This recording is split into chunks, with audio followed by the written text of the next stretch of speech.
Muy buenos días, amados hermanos, que el Señor les bendiga una vez más.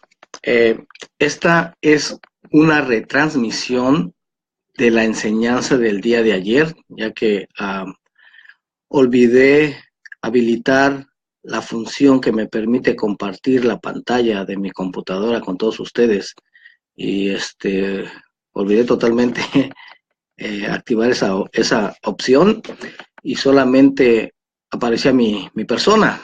No aparecieron ninguna de las escrituras usadas y un hermano me hizo esa observación porque ayer por lo regular siempre reviso el video, pero ayer no lo hice, tuve algunas cosas que hacer y tuve que salir casi inmediatamente después de terminar el estudio y hasta en la noche fue que me di cuenta que no había compartido la pantalla con ustedes para que fueran siguiendo las escrituras que damos, amén, pero esta va a ser una retransmisión por amor a aquellos que sí les interesa eh, eh, ver en dónde es que está escrito lo que les comparto, amén.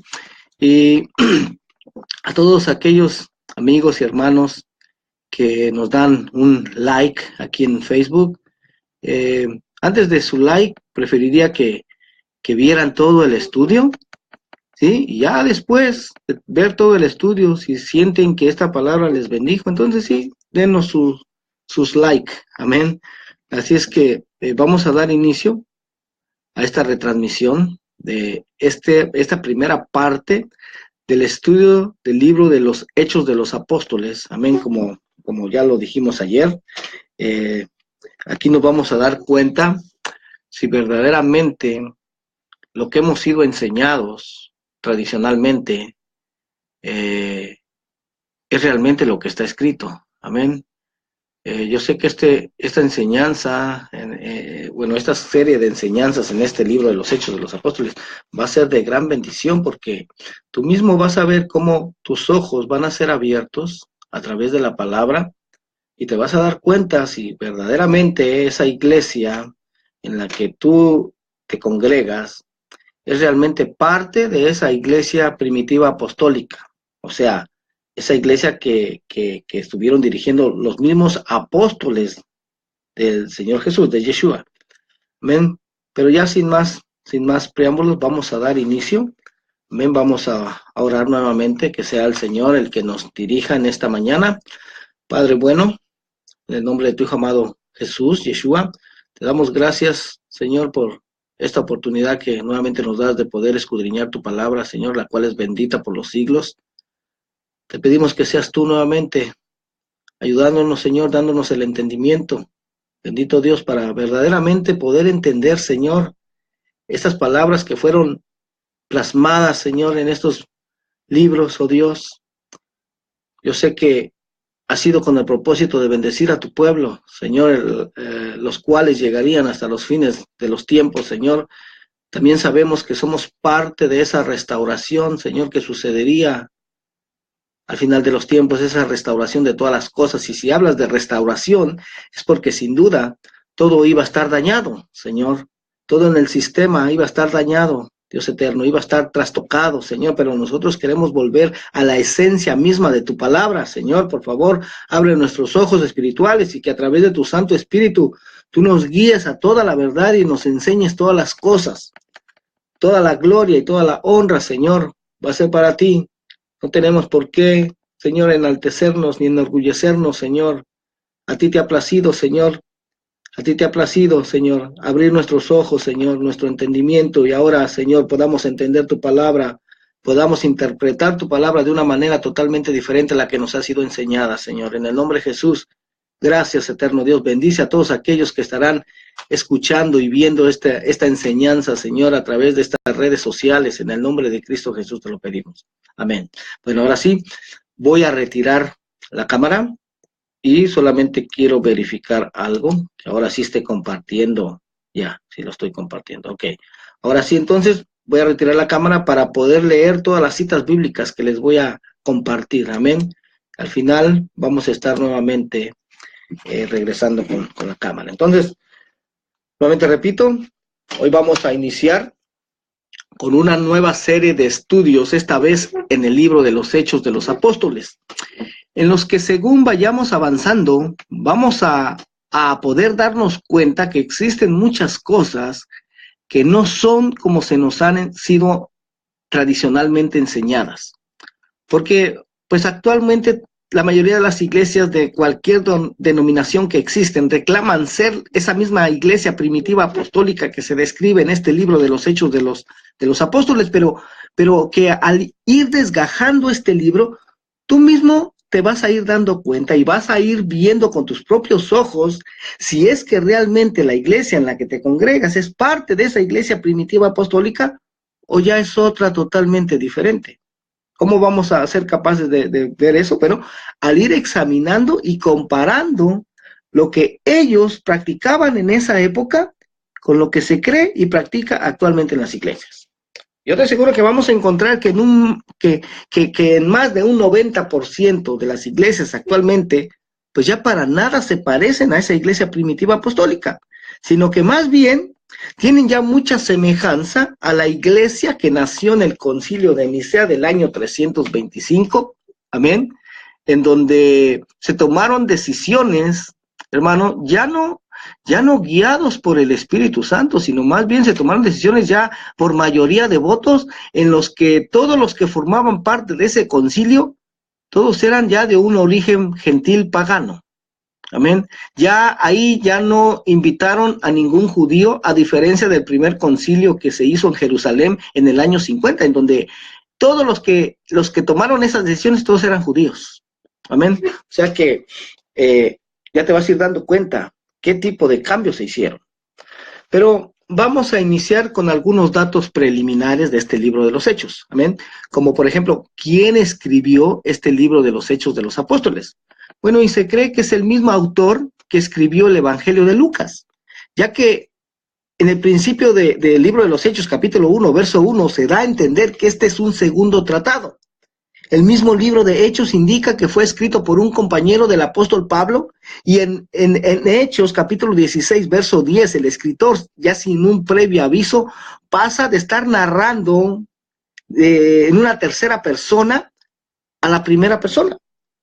Cuando dice, pero cuando vio la visión enseguida procuramos avanzar hacia Macedonia, ¿sí? ¿Te das cuenta cómo primero está narrando como siendo una tercera persona, pero de repente pasa a ser una primera persona cuando dice procuramos? O sea que él era parte del grupo que estaba ahí con el apóstol Pablo.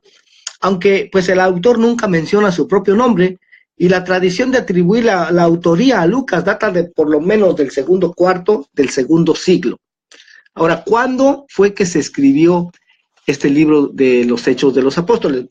La datación mayoritaria, y aquí puse ciertas personas que apoyan esto, sitúa a este libro en los años 80, ¿sí?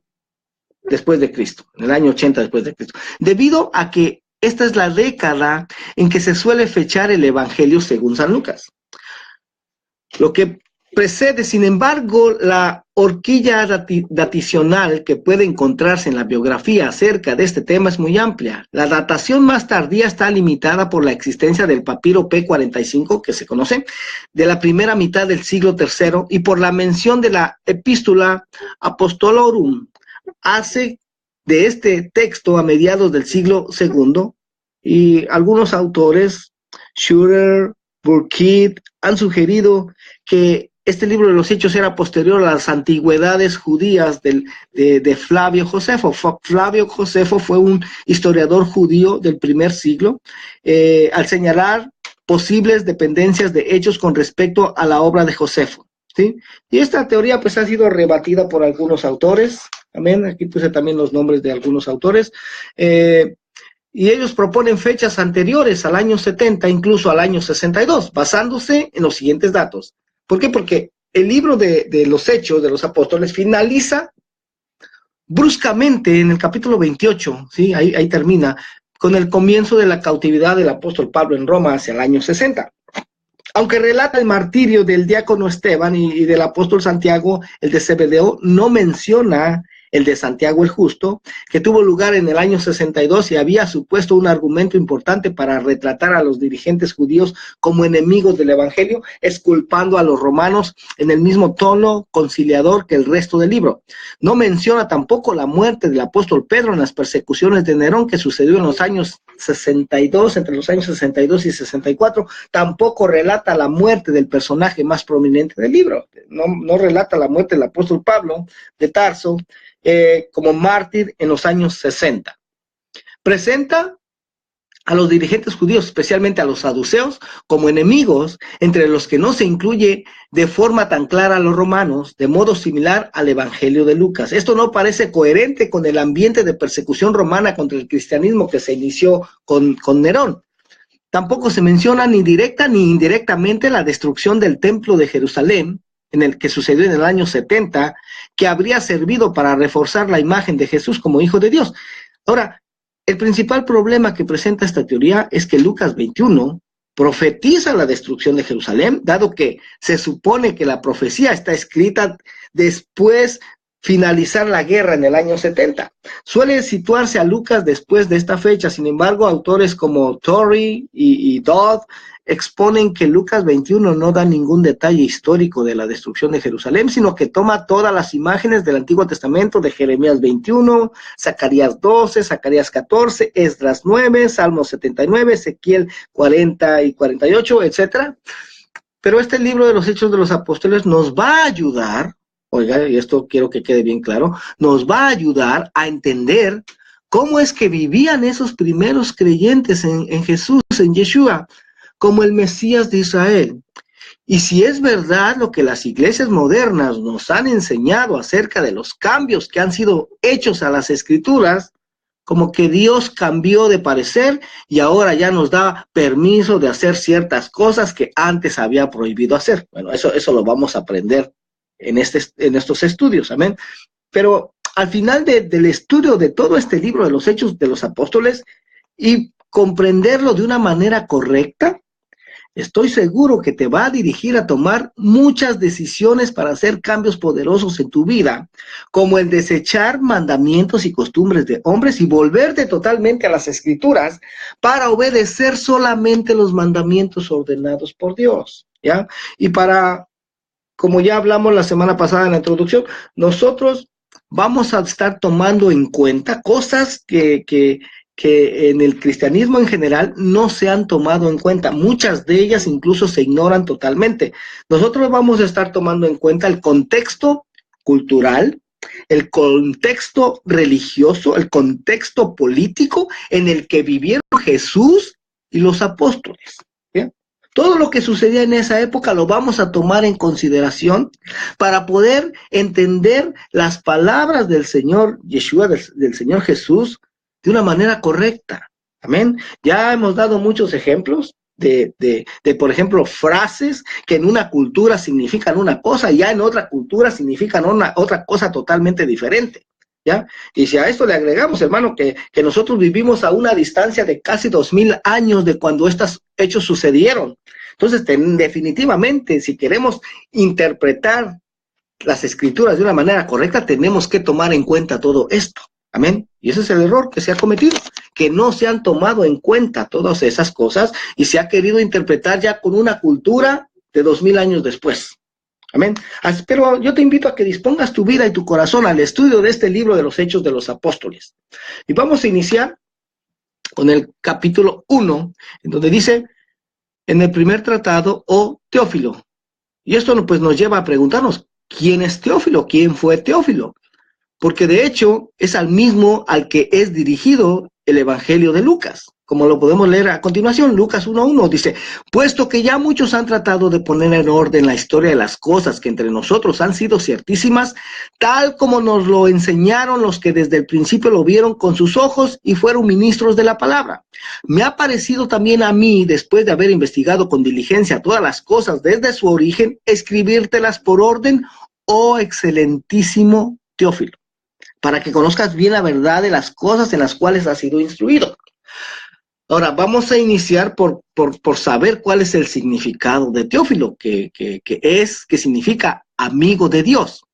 Aunque existen muchas versiones acerca de quién fue Teófilo, pero la que tiene más aceptación es la que señala a Teófilo ben Anás, que era un sumo sacerdote del templo de Jerusalén entre los años 37 al 41.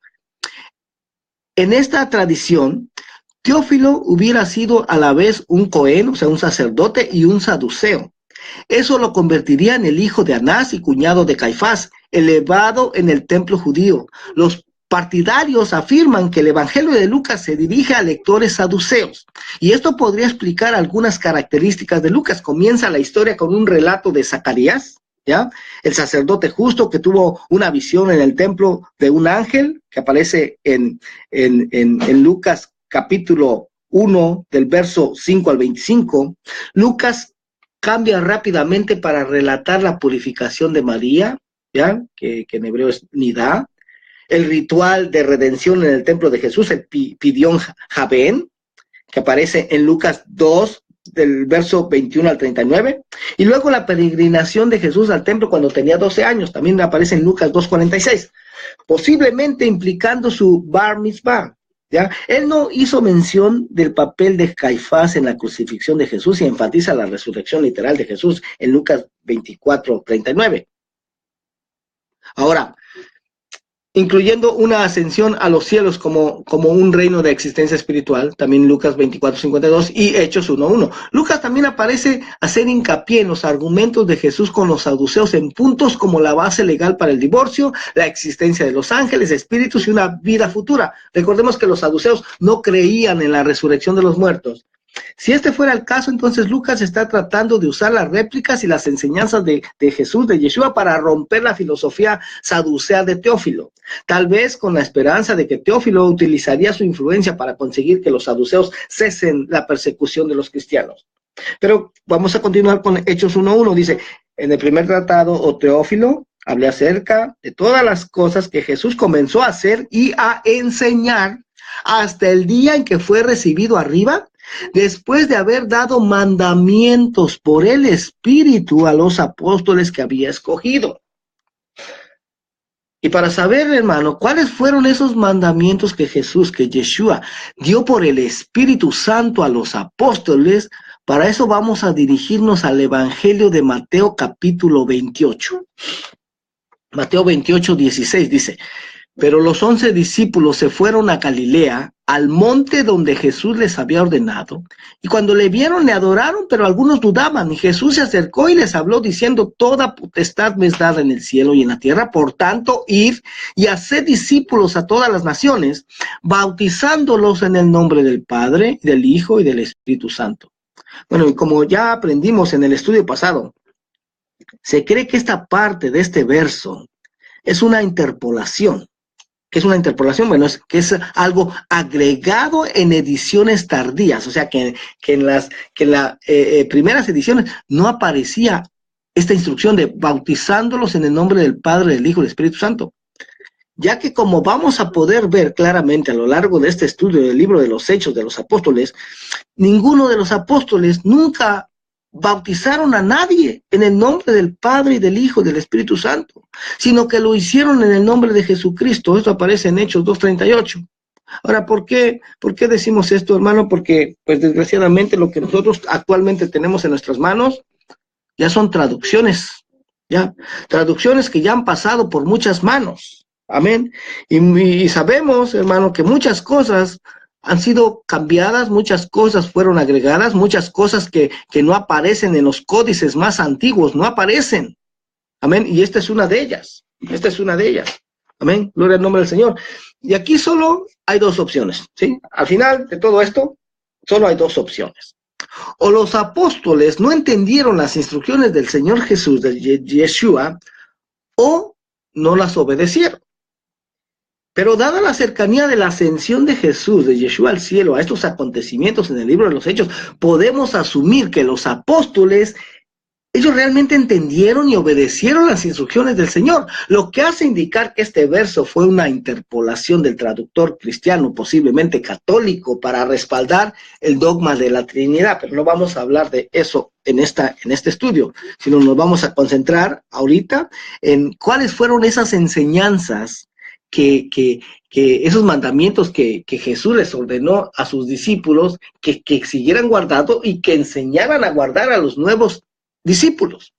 Bueno, Mateo 28:20 dice, enseñándoles que guarden todas las cosas que os he mandado, y aquí yo estoy con vosotros todos los días hasta el fin del mundo. Amén. Ahora, ¿cuáles serán esas cosas que mandó Jesús, que mandó Yeshua, que se tienen que guardar? Y una vez que las conozcamos, vamos a compararlas con las cosas que se están guardando en las iglesias actualmente para saber si se está obedeciendo el mandamiento del Señor Jesús, de Yeshua, o ya no. En este estudio, solo nos vamos a enfocar en 2 o 3 cosas, específicamente en 2 cosas, que actualmente se están haciendo y guardando en la mayoría de las iglesias, pero que cuando las examinas cuidadosamente, tú te vas a dar cuenta que son todo lo contrario a lo que vivió y enseñó el Señor Jesús, Yeshua. Y como dije anteriormente, solo nos vamos a enfocar en 2 cosas, aunque hay muchas más. Pero primeramente vamos a establecer que Jesús, Yeshua, él mismo dijo que él había venido para hacer la voluntad del Padre. O sea, él no vino a imponer su propia voluntad ni sus propios mandamientos. No, no, no. Él vino a hacer la voluntad del Padre. Lo dice Juan 6:38, dice, porque he descendido del cielo no para hacer mi voluntad, sino la voluntad del que me envió.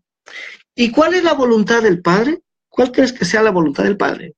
Pues la voluntad del Padre es que se cumplan sus mandamientos. Entonces, Jesús, Yeshua, vino para enseñarnos a cumplir los mandamientos del Padre de una manera correcta.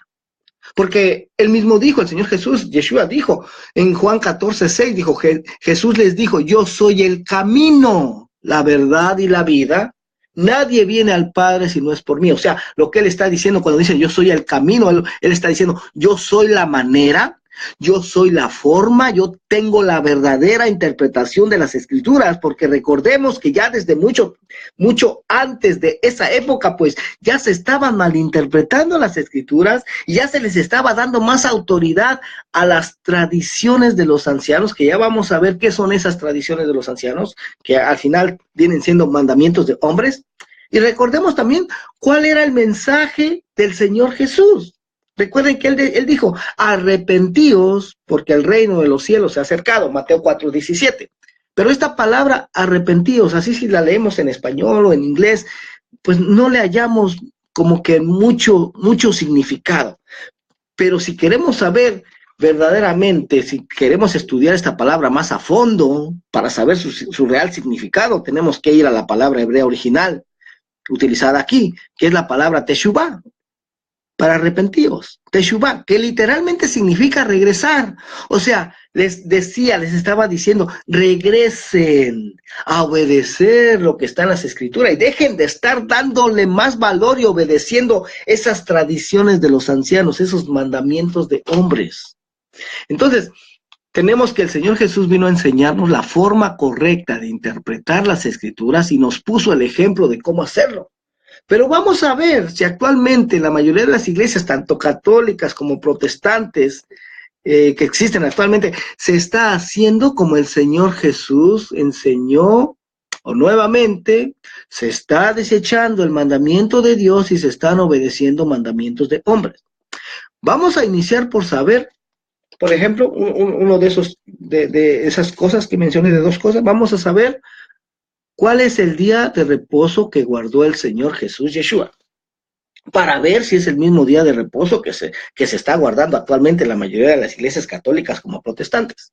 Porque a estas alturas ya no hay duda si es que se tiene que guardar un día de reposo o no. Porque si el Señor Jesús, Yeshua, lo guardó, es porque se tiene que guardar, y de hecho así lo declaran las Escrituras. Bueno, mira, si tú lees cuidadosamente las Escrituras, incluso el Nuevo Testamento, ¿cuál es el día de reposo que aparece ahí? Es el 7º día.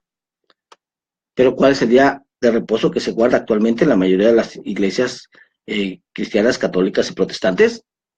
Pues ya no es el 7º día, y ahora es el primer día de la semana. Pero ¿quién cambió eso? ¿Será que podemos encontrar en las Escrituras que Dios dijo, ¿saben qué? Sí, allá en el pasado yo ordené que fuera el séptimo día, pero ahora ya cambié de opinión y ahora es el primer día. Bueno, vamos a ver si verdaderamente podemos encontrar eso en las escrituras. Amén. Vamos a iniciar en Éxodo 31:12, en donde Dios da instrucción acerca del día de reposo. Dice, habló además Jehová a Moisés diciendo, tú hablarás a los hijos de Israel diciendo, en verdad vosotros guardaréis mis días de reposo. ¿Por qué? Porque es señal, oiga, entre mí y vosotros por vuestras generaciones, para que sepáis que yo soy Jehová que os santifico. Así que guardaréis el día de reposo, porque santo es a vosotros, el que lo profanare de cierto morirá, porque cualquiera que hiciere obra alguna en él, aquella persona será cortado en medio de su pueblo. Verso 15, 6 días se trabajará, mas el séptimo día es día de reposo consagrado a Jehová. Cualquiera que trabaje en el día de reposo ciertamente morirá. Guardarán pues el día de reposo los hijos de Israel. Oiga, ahí está, miren, los hijos de Israel.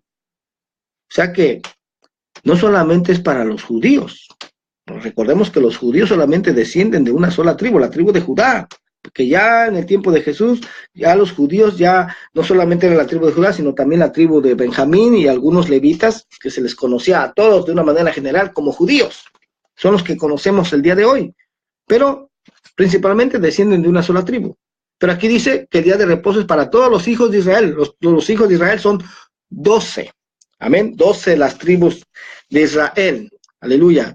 Y aquellos que ya hemos entendido el significado real de Gálatas 3:29, donde dice, y si vosotros sois de Cristo, ciertamente el linaje de Abraham sois y herederos según la promesa. Esa palabra linaje es la palabra griega esperma. Oiga nada más, esperma. Entonces, nosotros somos, sí, yo sé lo que se nos ha enseñado. Yo sé que se nos ha enseñado que nosotros somos la descendencia espiritual de Abraham, pero ahí dice esperma, descendencia directa de Abraham. Porque Génesis 17, ahí es donde Dios le promete a Abraham que de ti descenderán naciones y reyes. Y pues lo podemos fácilmente vincular con la descendencia de Ismael, ¿no? Las naciones islámicas, ahí se cumplió esa palabra.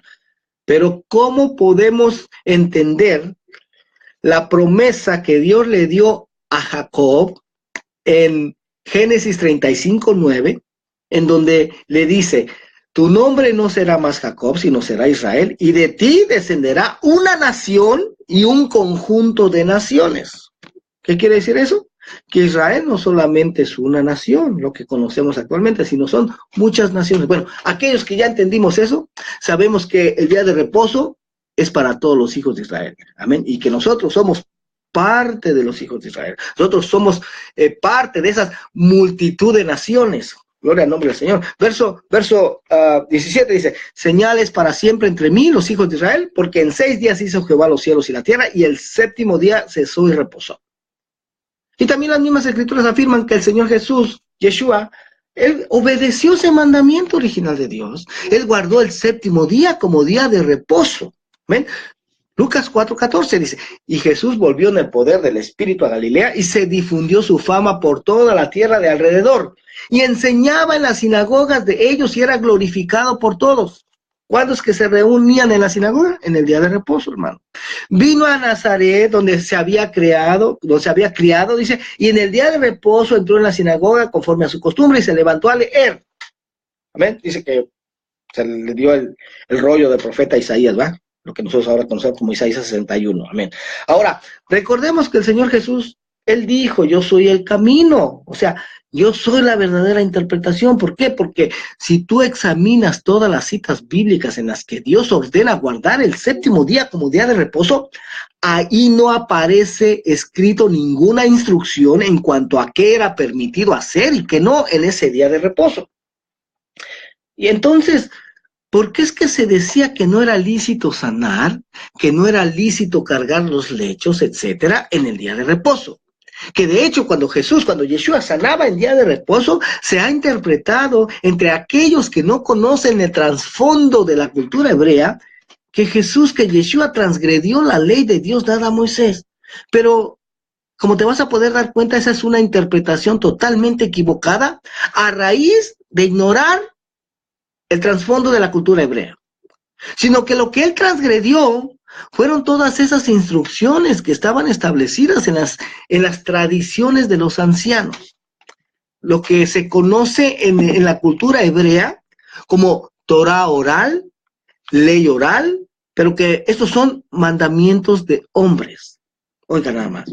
Claro que esto es algo que se ignora totalmente en la mayoría del pueblo cristiano. No conocen esto que está muy vinculado con la cultura hebrea. Amén. Pero que estas cosas, esta ley oral, estos mandamientos de hombre, esas no aparecen escritas en la Torah escrita, hermano. En la ley escrita, ahí no aparecen. Estos son les llaman ellos cercos de protección que hicieron alrededor de la Torah. ¿Para qué? Para tratar de evitar que fuera violado un mandamiento que está en la Torah. Por ejemplo, te voy a dar un ejemplo. Sabemos que el Señor prohibió a su pueblo consumir carne de cerdo, mariscos, todo aquello que no tiene aletas y escamas, ¿verdad? Levítico 11 y Deuteronomio 14. Ahora, ¿cuál fue ese cerco de protección que levantaron estos rabinos para tratar de evitar que fuera violado ese mandamiento? Porque ¿quiénes son los que comen todas esas cosas? Los gentiles, ¿no? Entonces el cerco de protección que ellos levantaron alrededor de ese mandamiento es: ningún judío se le permite entrar en la casa de un gentil. ¿Por qué? Porque no vaya a ser que si te metes bajo el techo de un gentil, te vayan a invitar a comer todas esas cosas y tú transgredas el mandamiento. Entonces, mejor, para evitar todo eso, queda prohibido que un judío entre en la casa de un gentil. Ese era el cerco de protección, ¿ya? Y lo vamos a poder leer cuando lleguemos a Hechos 10, donde el apóstol Pedro dice: ustedes saben cuán abominable es para un varón judío meterse bajo el techo de un gentil. Pero eso no está escrito en la Torah escrita, hermano. No aparece en el Antiguo Testamento, no aparece. Pero sí aparece en estas Torah oral, en esta ley oral, ahí sí aparece. Pero esos son mandamientos puestos por hombres, nunca por Dios. Amén. Entonces, pero muchas vidas, hermano, muchas personas han tomado esto como si verdaderamente hubieran sido mandamientos dados por Dios mismo. Y eso es tal como sucede actualmente en muchas vidas. En cuanto a esto, nada ha cambiado. Pero entonces, ¿qué es lo que hace el Señor Jesús? ¿Qué es lo que hace Yeshua? Les está y nos está enseñando cuál es la verdadera interpretación, qué es lo que verdaderamente Dios aprueba que se haga en el día de reposo y qué es lo que no. Lucas 13:10 dice: enseñaba Jesús en una sinagoga en el día de reposo, y había allí una mujer que desde hacía 18 años tenía espíritu de enfermedad y andaba encorvada y en ninguna manera se podía enderezar. Cuando Jesús la vio, la llamó y le dijo: mujer, eres libre de tu enfermedad. Y puso las manos sobre ella y ella se enderezó luego y glorificaba a Dios. Pero el principal de la sinagoga, oiga, el principal de la sinagoga, enojado de que Jesús hubiese sanado en el día de reposo, dijo a la gente: 6 días hay en que se debe trabajar, en estos pues venid y sed sanados, y no en día de reposo. Entonces el Señor le respondió y dijo: hipócrita. Oiga, nada más. El Señor era muy directo, hermano, y aquí le estaba haciendo un favor a este principal de la sinagoga. ¿Sabe por qué? Porque muchas veces aquel que está siendo hipócrita es el último en darse cuenta que está siendo hipócrita. ¿Ya? O sea, el Señor le estaba haciendo un favor aquí. Dice: hipócrita, cada uno de vosotros no desata en el día de reposo su buey o su asno del pesebre y lo lleva a beber. Y a esta hija de Abraham, que Satanás había atado 18 años, ¿no se le debía desatar de esta ligadura en día de reposo? Juan 5:2 dice: y hay en Jerusalén, cerca de la puerta de las ovejas, un estanque llamado en hebreo Betesda, el cual tiene 5 pórticos, y en estos yacía una multitud de enfermos, ciegos, cojos y paralíticos que esperaban el movimiento del agua, porque un ángel descendía de tiempo en tiempo al estanque y agitaba el agua, y el que primero descendía al estanque después del movimiento del agua quedaba sano de cualquier enfermedad que tuviese. Y había allí un hombre que hacía 38 años que estaba enfermo. Cuando Jesús lo vio acostado y supo que llevaba ya mucho tiempo así, le dijo, ¿quieres ser sano? Señor, le respondió el enfermo, no tengo quien me meta en el estanque cuando se agita el agua, y entre tanto que yo voy, otro desciende antes que yo. Jesús le dijo, levántate, toma tu lecho y anda. Y al instante aquel hombre fue sanado y tomó su lecho y anduvo, y era día de reposo. Otro cerco de protección, hermano, que habían puesto, era acerca de los lechos, ¿ya? Que no podían cargarlos más allá de cierta distancia. Por ejemplo, leemos en las escrituras que dice, camino de un día de reposo, ¿verdad? Y pues en el cristianismo no se entiende realmente qué significa eso, camino de un día de reposo. Bueno, era una distancia que estos rabinos habían establecido, ¿ya?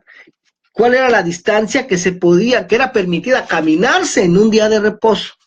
Ya hemos hablado en otros estudios de la casa de Shammai, de la casa de Hillel, que eran dos casas farisaicas de hecho, estos existieron una generación antes de Jesús, pero sus enseñanzas se seguían dando en el tiempo de Jesús, ¿ya? Y cada uno tenía su propia interpretación, o sea, cada uno determinaba la distancia que él aprobaba que se podía caminar en día de reposo. Uno decía, ¿sabes qué? Del templo hacia adelante se puede caminar tanta distancia. El otro decía, no, de las murallas hacia adelante se puede caminar cierta distancia. O sea, tenían sus diferencias.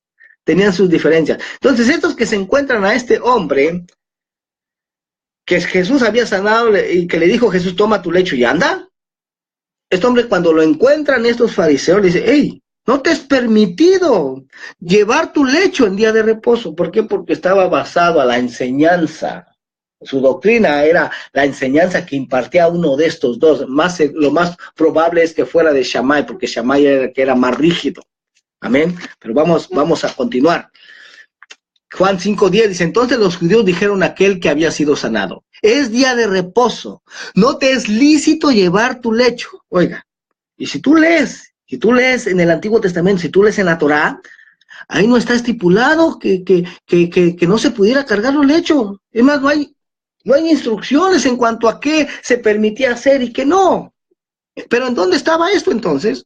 En esos libros de tradiciones, hermano. Entonces Jesús le respondió, el que me sanó, él mismo me dijo, toma tu lecho y anda.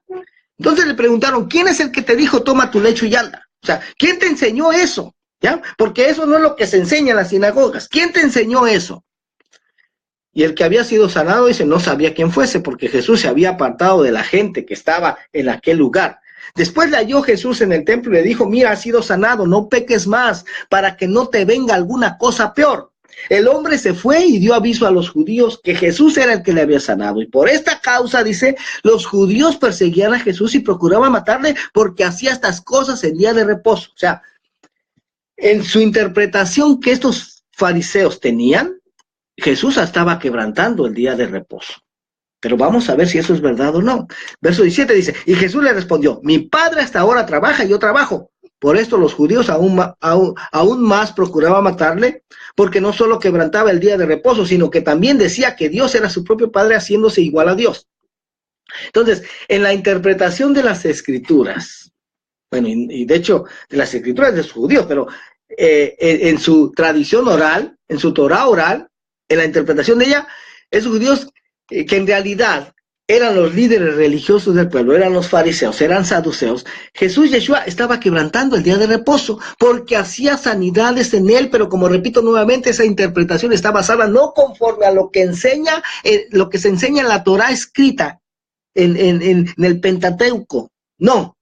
Porque ahí, nuevamente repito, no hay ninguna instrucción en cuanto a lo que es permitido hacer y qué no hacer en el día de reposo, sino que estaba basado en las tradiciones de los ancianos, en esa Torah oral, en esa ley oral, que son mandamientos de hombres, en esos cercos de protección que habían hecho.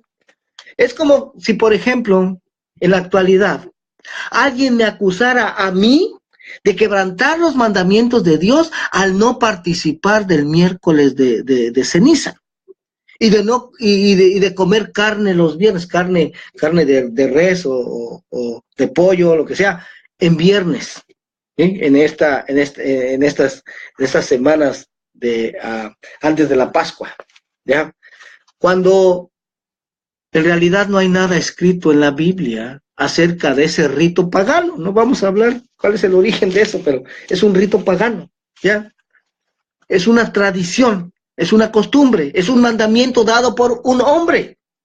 Pero que hay muchas vidas que ese mandamiento de participar del miércoles de ceniza y de no comer carne los viernes, ellos lo han tomado como si verdaderamente fuera un mandamiento de Dios, como si verdaderamente Dios lo hubiera ordenado, cuando no es así. Pues algo así sucedía en el tiempo de Jesús, en el tiempo de Yeshua. A pesar de que el Señor Jesús, Yeshua, les explicaba la verdadera interpretación de ese mandamiento, estos líderes religiosos no lo aceptaban. Como también actualmente, hermano, cuando a alguien así uno le intenta explicar, mira, esto no está escrito, estos es mandamientos de hombre, muchas veces no lo aceptan. No aceptan la verdad. ¿Por qué? Porque muchas veces la tradición y las costumbres son más fuertes que la verdad. Oiga, si a uno mismo, hermano, le ha costado mucho trabajo aceptar verdades de Dios, cuando por muchos años uno está siguiendo mandamientos y tradiciones de hombres. Ha costado, hermano, ha costado. Yo recuerdo, hermano, cuando el Señor me reveló de que algo que me había sido enseñado por muchos años, por la mayor parte de mi vida, me había sido enseñado que adorar ídolos era algo que agradaba a Dios, y cuando Dios me confrontó con su palabra y me dijo, eso no es verdad, no te harás imagen ni ninguna semejanza que está en los cielos, en la tierra, ni debajo de la tierra, ni te inclinarás a ellos, ni los honrarás. Éxodo 20. Ah, caray, Señor, ¿qué pasó? Si esto va en total contradicción con lo que yo he sido enseñado por años y años. Pues sí, pero eso que fui enseñado solamente fueron tradiciones, costumbres, mandamientos de hombres, nunca establecido en la palabra de Dios. Amén. Entonces, cuesta trabajo aceptar esas cosas, hermano. Amén. Pero al final, pues, tenemos que reconocer que solo la palabra de Dios es verdad. Vamos a continuar. Mateo 12:9. Dice, pasando de allí, vino a la sinagoga de ellos, y aquí había ahí uno que tenía seca una mano, y preguntaron a Jesús para poderle acusar, ¿es lícito sanar en el día de reposo? Él les dijo, ¿qué hombre habrá de vosotros que tenga una oveja, y si ésta cayere en un hoyo en día de reposo, no le eche mano y la levante? Pues cuánto más vale un hombre que una oveja. Por consiguiente, oiga, es lícito hacer el bien en los días de reposo. Entonces dijo aquel hombre, extiende tu mano, y él la extendió y le fue restaurada sana como la otra, y salidos los fariseos tuvieron consejo contra Jesús para destruirle. Ahora, esa interpretación que tenían de las escrituras estos fariseos en cuanto al día de reposo, ¿sí?, la habían adoptado principalmente de Shammai, un erudito judío del primer siglo y una figura importante en el trabajo central del judaísmo de la literatura rabínica, la Mishnah. La Mishnah son tradiciones orales. Amén. Ahí se terminaron poniendo por escrito todas esas tradiciones, todos esos mandamientos de hombres, todos esos cercos que formaron alrededor de la Torá, fueron escritos también al final. Se conoce como la Mishnah. El cual, este Shammai, interpretaba que el día de reposo se tenía que guardar a toda costa. Eso quería decir que si, por ejemplo, alguien se enfermaba en el día de reposo, pues esta persona se podía morir si quería, pero no se le podía atender. ¿Por qué? Porque había que guardar el día de reposo a toda costa. Esa era la interpretación de este hombre, Shammai. Esa era también lo que su escuela enseñaba, amén, en las sinagogas en el tiempo de Jesús. Y por eso estos líderes religiosos decían que Jesús estaba quebrantando el día de reposo, de acuerdo a su interpretación, de acuerdo a esa enseñanza. Por ejemplo, había Gilel, otro líder, que por lo general siempre iba en contra de Shammai. Gilel, hermano, él tenía una interpretación totalmente diferente. Él decía que de hecho él decía que no, que era permitido, por ejemplo, a esta persona que se enfermaba en día de reposo, era permitido atenderle mientras su vida estuviera en riesgo. ¿Sí? Entonces Jesús lo que está haciendo, se está yendo del lado de Gilel. Amén. Nuevamente, eso es algo que totalmente se desconoce en el cristianismo. Pero por eso es que estos líderes religiosos decían que Jesús estaba quebrantando el día de reposo, de acuerdo a su interpretación, pero la verdad es que no es así. Porque, mire, si alguien quebrantaba el día de reposo, como lo pudimos leer en Éxodo 32, ¿ya? Estaba infringiendo la ley de Moisés. Si alguien quebrantaba el día de reposo, estaba infringiendo la ley de Moisés, porque el día de reposo también forma parte de la ley de Dios dada a Moisés, aunque este mandamiento del día de reposo ya había sido ordenado desde el Génesis, como lo hemos visto en otros estudios anteriores. Porque si hubiera sido verdad que Jesús, que Yeshua, infringió el día de reposo, que lo quebrantó, eso quisiera decir que Jesús pecó. Oiga, según la definición de lo que es pecado que el apóstol Pablo nos da, porque, hermano, cualquiera de nosotros puede tener su propia definición de lo que es pecado. Pero vamos a ver qué es lo que nos dicen las Escrituras, cuál es la definición bíblica de lo que es pecado. Y lo encontramos en primera de Juan 3:4. Dice, todo aquel que comete pecado, infringe también la ley. Pues el pecado es infracción de la ley. Y nuevamente pregunto, en el tiempo del apóstol Juan que escribió esto, ¿cuál ley existía? Pues la única ley, la ley de Dios dada a Moisés. Ellos lo único que tenían en su tiempo, las escrituras con las que ellos contaban eran la Torá, los escritos y los profetas, el Antiguo Testamento solamente. Amén. Y entonces si Yeshua pecó, o sea, si Jesús quebrantó el mandamiento del día de reposo, ¿cómo es que Él nos podría limpiar de nuestros pecados? Porque dice Juan 3:5, dice, y sabéis que Jesús apareció para quitar nuestros pecados y no hay pecado en Él. ¿Ves? Jesús no quebrantó el día de reposo. Entonces, la verdad es que si Jesús hubiera infringido el día de reposo, no hubiera calificado para ser el Cordero de Dios, porque el Cordero de Dios tenía que ser perfecto y sin mancha, o sea, sin pecado.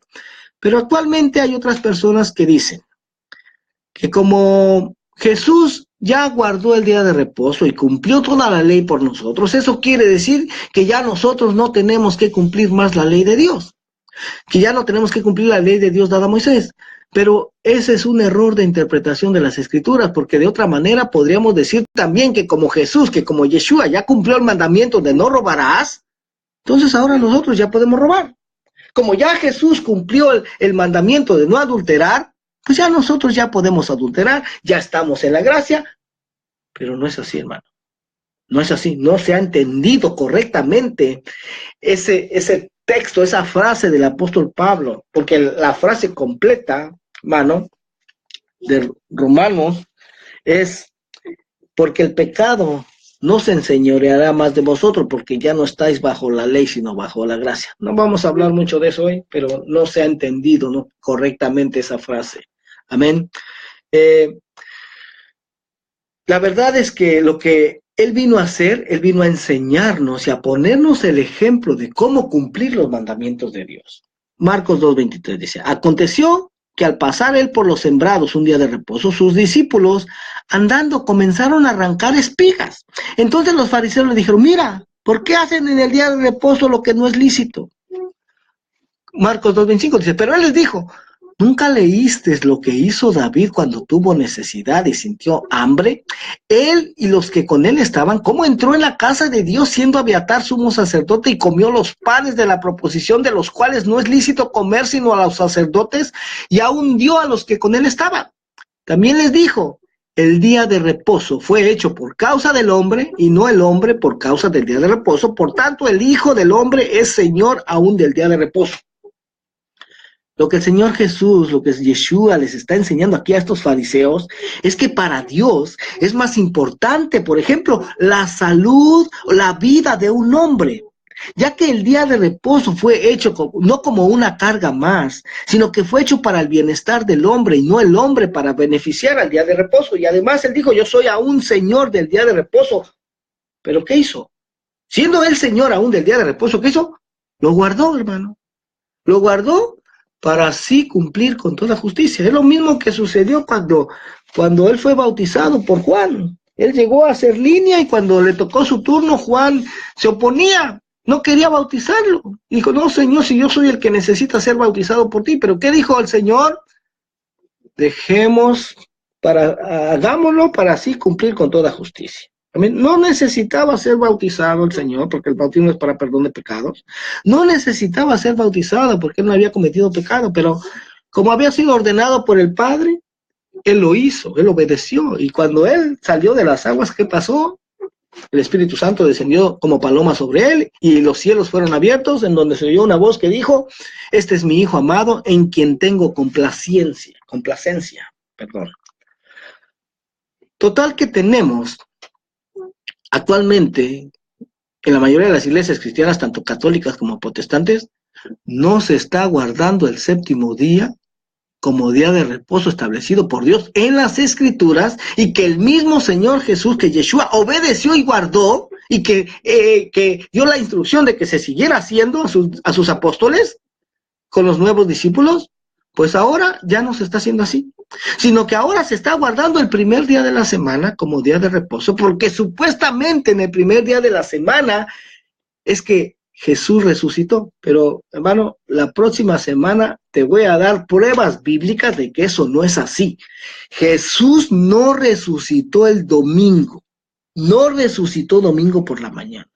Te voy a presentar las pruebas bíblicas, amén, pero que eso también es un error de interpretación.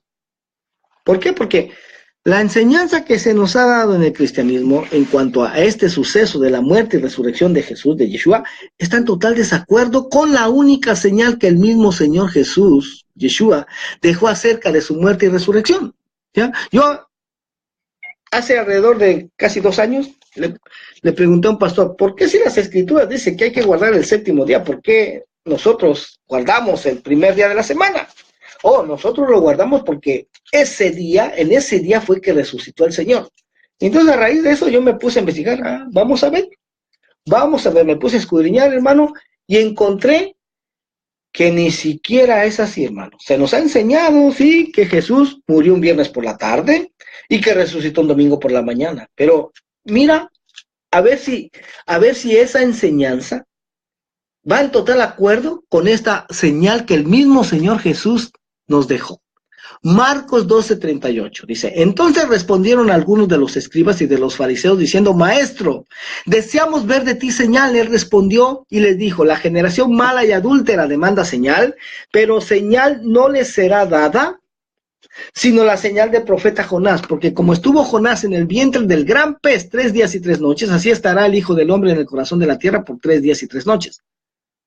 La enseñanza de que Yeshua murió un viernes por la tarde y resucitó un domingo por la mañana es mentira, está equivocada, porque eso es solo la mitad del tiempo que el Señor Jesús, Yeshua, dijo que estaría en el corazón de la tierra. Y las Escrituras declaran que sea todo hombre mentiroso y Dios veraz. Romanos 3:4. ¿Sí? Porque aquí solamente hay 2 opciones. O Jesús mintió acerca de esta señal, es un mentiroso, o lo que se nos ha estado enseñando es mentira. ¿Quién crees que sea el mentiroso? ¿Los hombres o Jesús? Definitivamente los hombres, hermano. Sea todo hombre mentiroso y Dios veraz. Las propias Escrituras respaldan que Jesús murió justo antes de un día de reposo, ¿verdad? Pero no es el día de reposo que la mayoría de los cristianos asumen. Esto es a causa de no conocer el trasfondo cultural de la cultura judía, hermano. No murió justo antes de un día de reposo semanal. Oiga, porque el único día de reposo que se conoce en el cristianismo es el día de reposo semanal, pero sin embargo existen varios días de reposo anuales. Eso se desconoce y es lo que no se ha tomado en cuenta al querer interpretar esto. ¿Sí? Jesús murió justo antes de un día de reposo anual. O sea, en una semana, cuando hay un día de reposo anual, en una semana puede haber 2 días de reposo. Oiga, nada más. Uno anual y el otro semanal. Que el anual puede caer en cualquier día de la semana. Amén. Entonces, fíjate, no resucitó un primer día de la semana por la mañana, sino que resucitó a la misma hora que murió 3 días y 3 noches después, que fue justo antes de terminar el día de reposo semanal.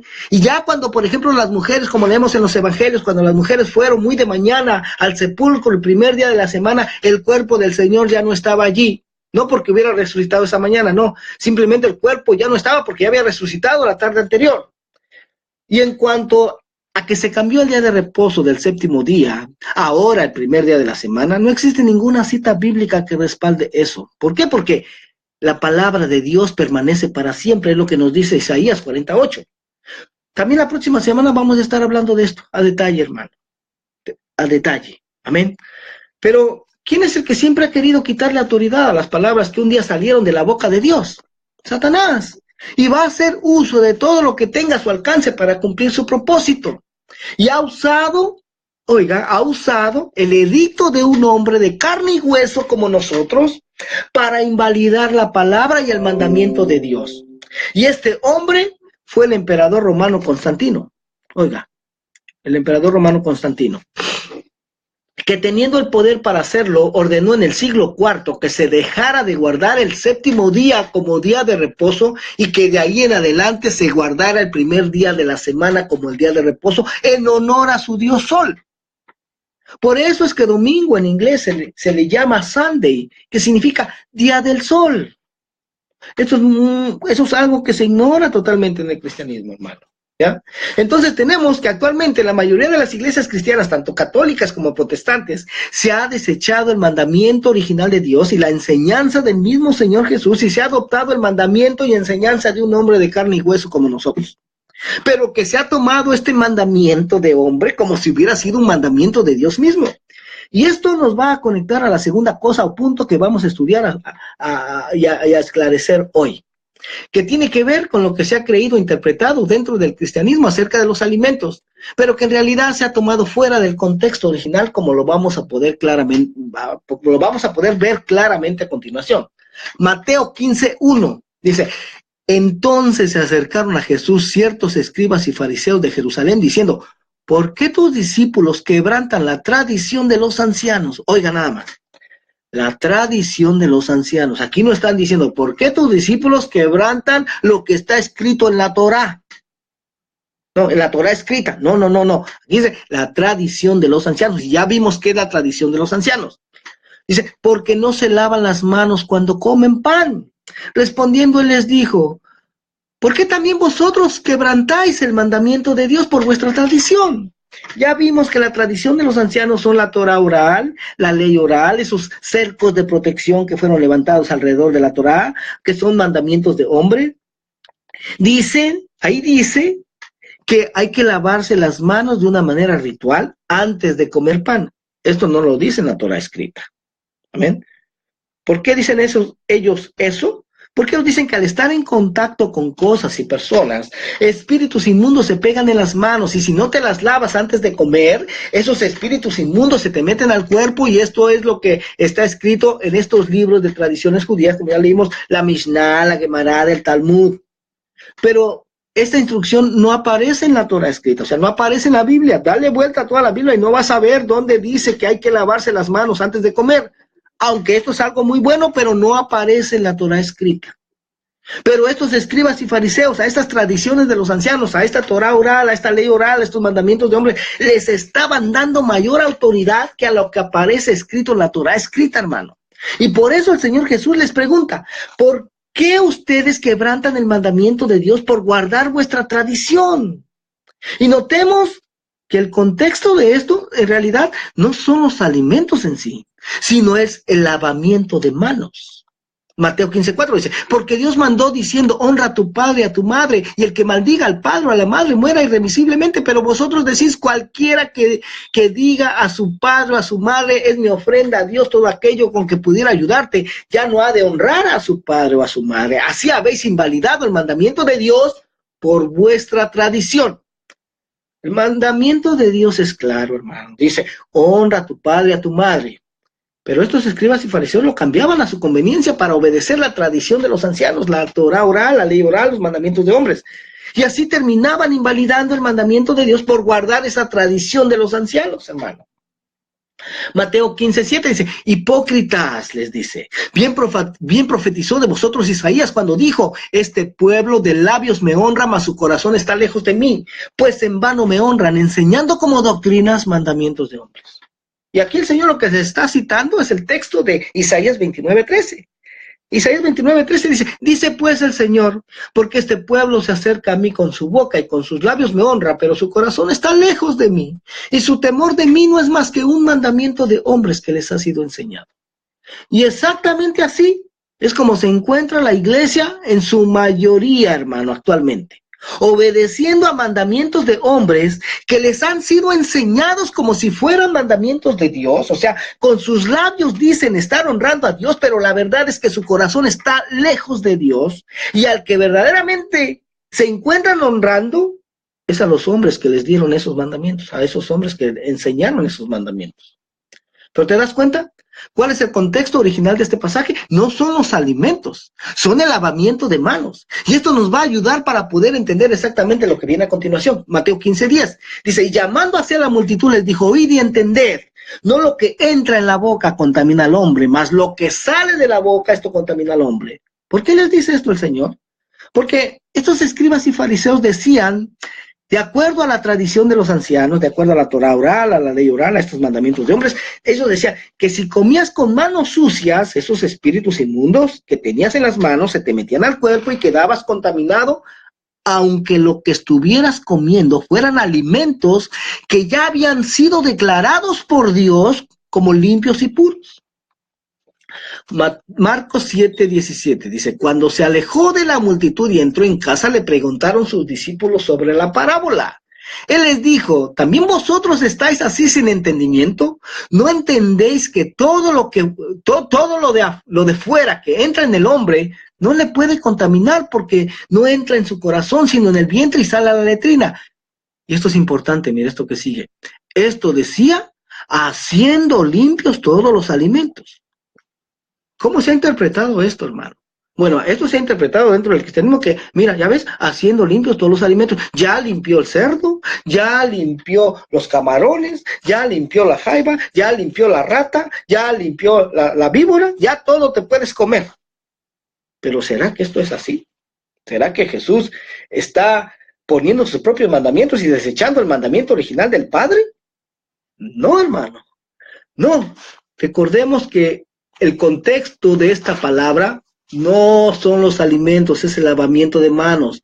Entonces, ¿qué está diciendo con esto el Señor? Haciendo limpios todos los alimentos. O sea, todos los alimentos que estos escribas y fariseos decían que ya no eran limpios, que Dios había dicho que eran limpios, pero que ellos decían, si te los comes con manos suyas, ya no son limpios.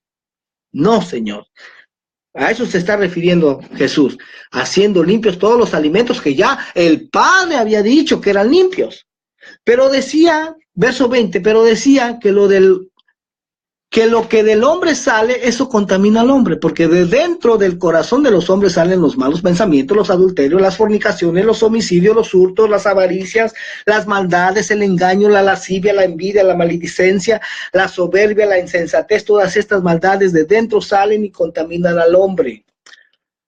Ya leímos esto, a qué se estaba refiriendo a hacer limpios todos esos alimentos. Bueno, recordemos que los escribas y fariseos decían que si comías con manos sucias, aunque lo que estuvieras comiendo fueron los alimentos que Dios había declarado como limpios y puros en Levítico 11 y Deuteronomio 14, esto te iba a contaminar.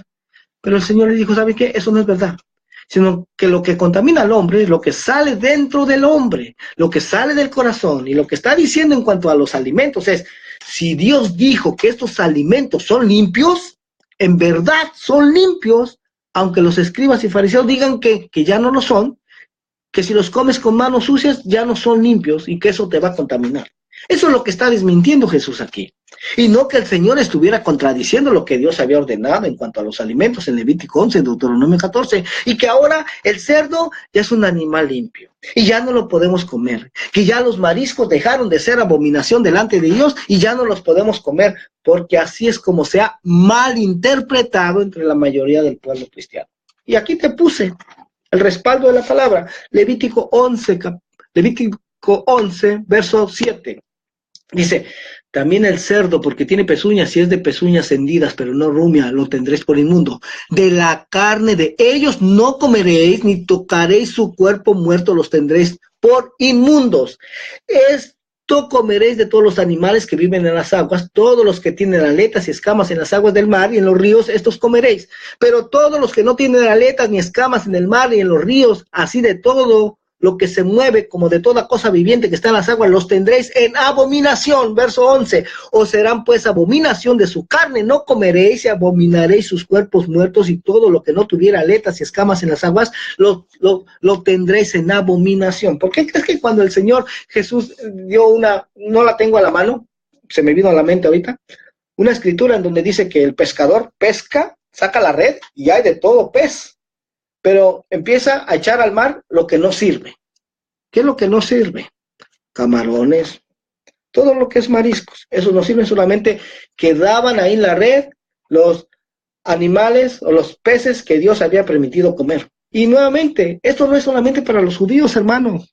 Si tú me das una escritura en donde diga, donde Dios le dijo a Moisés, dile a los judíos que guarden esto. No existe, hermano. Lo que sí vamos a encontrar es que dice, Moisés da estas órdenes a los hijos de Israel, eso sí, pero específicamente para los judíos, no. Permítame un momentito, voy a tomar un poquito de agua para poder continuar. Amén. Porque la verdad es que nunca vamos a encontrar en las escrituras, hermano, que el Señor Jesús, que Yeshua estuviera enseñando recetas de cómo preparar unas carnitas michoacanas deliciosas o unos apetitosos camarones al mojo de ajo. En otras palabras, Él no estuvo enseñando a quebrantar lo que está escrito en la Torá. Y todas y cada una de las citas que aparecen en las escrituras, en las que aparentemente parece indicar que Dios cambió de parecer y que Él ahora ya nos da permiso de comer cualquier cosa, incluso hasta lo que Él prohibió comer antes, pues todas y cada una de esas citas se han torcido y se han malinterpretado. Tenemos una enseñanza sobre esto en YouTube, la pueden buscar. Nuevamente, repito esto, el Señor Jesús guardó y obedeció todo lo que está escrito en la Torá, y fue lo que enseñó a sus discípulos, y además es lo mismo que les ordenó enseñar a los nuevos discípulos. Pero y entonces, aquí se va a poner bueno, ¿por qué actualmente la mayoría de las iglesias cristianas, católicas y protestantes se enseña y se guarda todo lo contrario a lo que enseñó el Señor Jesús, Yeshua? Porque esto parece no tener sentido. Nuevamente repito, el Señor Jesús, Yeshua, no enseñó que ahora ya no se tenía que guardar el séptimo día como día de reposo, sino que el primer día de la semana ahora, el domingo. No, no fue Él, sino que como ya aprendimos, fue el emperador romano Constantino, y se ha estado obedeciendo el mandamiento de este hombre y se ha estado desobedeciendo el mandamiento de Dios.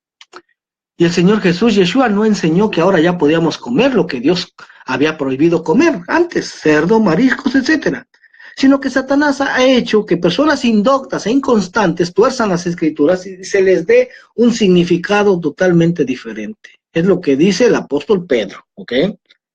Que personas indoctas, ignorantes han cambiado esto.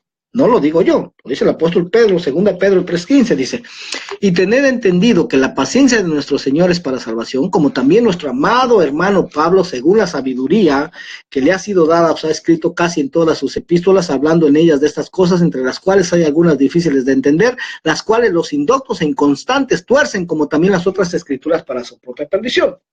Pero, pues, tú tomas la decisión de honrar y obedecer a lo que Dios ordenó, o por lo contrario, honrar y seguir obedeciendo a los mandamientos de estos hombres. ¿Ya? Porque podemos decir que en el último de los casos, hermano, cualquier persona es libre de comer lo que quiera. Es libre de guardar el día que quiera, el día de reposo, cualquier día de la semana. Es libre de hacer eso. El problema y el error radica en el decir que Dios cambió de parecer y que Dios cambió el día o que Dios ya ahora ya nos da permiso de comer cualquier cosa. Ahí es donde radica el error, que Dios cambió, que Dios dice ahora, porque Dios no cambia. ¿Ya? Dios es el mismo de ayer, de hoy y por los siglos de los siglos, y la palabra de Dios permanece para siempre. O sea, tú lo puedes hacer, pero no digas que Dios fue el que dio el permiso, porque Dios, él permanece siempre igual, hermano, Él no cambia, ¿ya? Y ahora sí, ya conociendo a fondo algunas de las cosas que Jesús Yeshua mandó a los apóstoles que enseñaran a guardar a los nuevos discípulos, ya podemos hacer la pregunta de rigor. ¿Será que en la iglesia que te congregas actualmente te están enseñando a guardar esas cosas que Jesús, que Yeshua mandó? Lo que acabamos de ver, guardar el séptimo día como día de reposo, no comer cerdo, no comer mariscos, etcétera. O por lo contrario, se te está enseñando a obedecer, perdón, a desobedecer más bien a Jesús, Yeshua, y hacer todo lo contrario a lo que Él mandó que se guardase.